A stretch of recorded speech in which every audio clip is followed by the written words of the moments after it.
एक फकीर एक पेड़ के नीचे ध्यान करते थे। वे रोज दिन एक लकड़हारे को लकड़ी काट कर ले जाते हुए देखते थे। एक दिन उन्होंने लकड़हारे से कहा, सुन भाई, दिन भर लकड़ी काटता है, 2 जून की रोटी भी नहीं जुट पाती। तू जरा आगे क्यों नहीं जाता?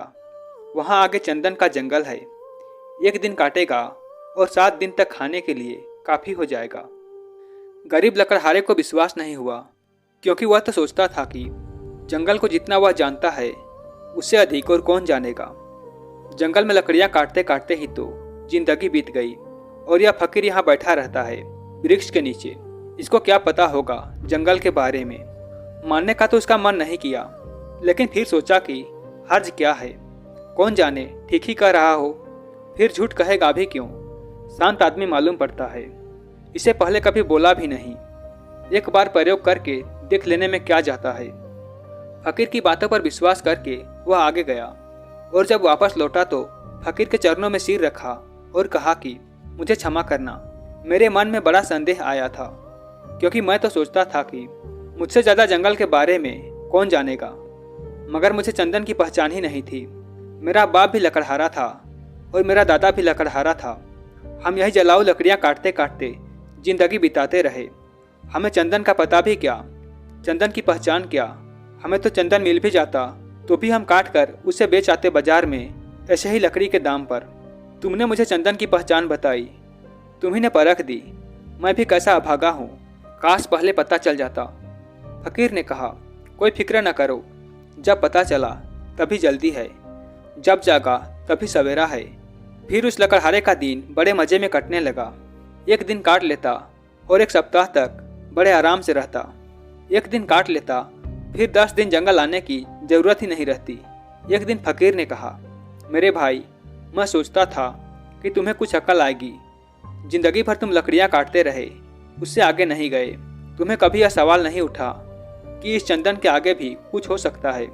उसने कहा, यह तो मेरे मन में सवाल ही नहीं आया, क्या चंदन के आगे भी कुछ हो सकता है?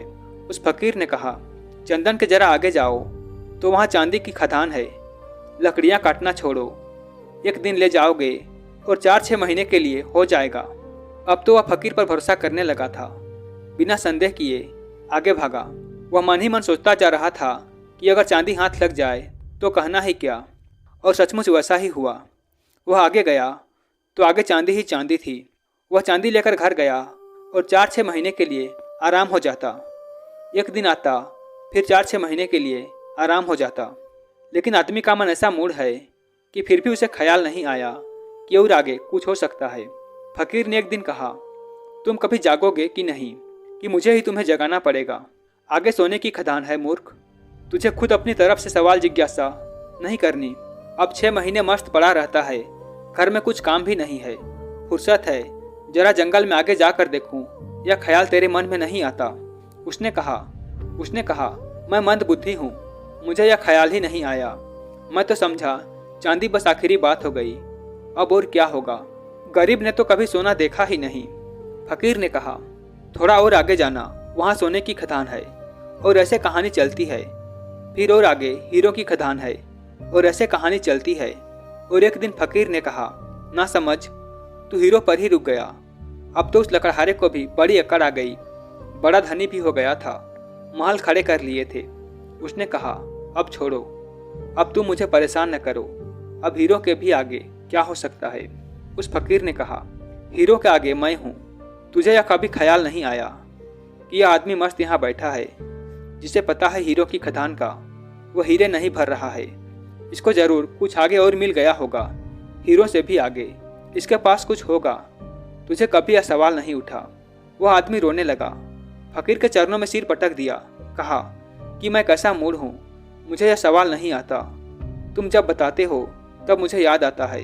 यह ख्याल तो मेरे जन्मों जन्म में भी नहीं आ सकता था कि तुम्हारे पास हीरो से भी बड़ा कोई धन है।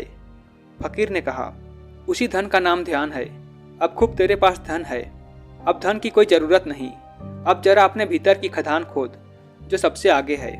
यही मैं तुमसे कहता हूँ, और आगे चलते ही जाना है। उस समय तक मत रुकना जब तक कि सारे अनुभव शांत न हो जाए।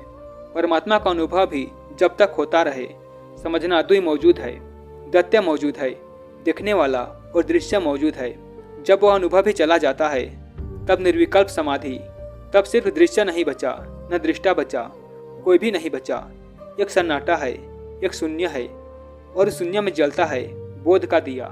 बस बोध मात्र, चिन्मात्र, वही परम है, वही परम दशा है, वही समाधि है।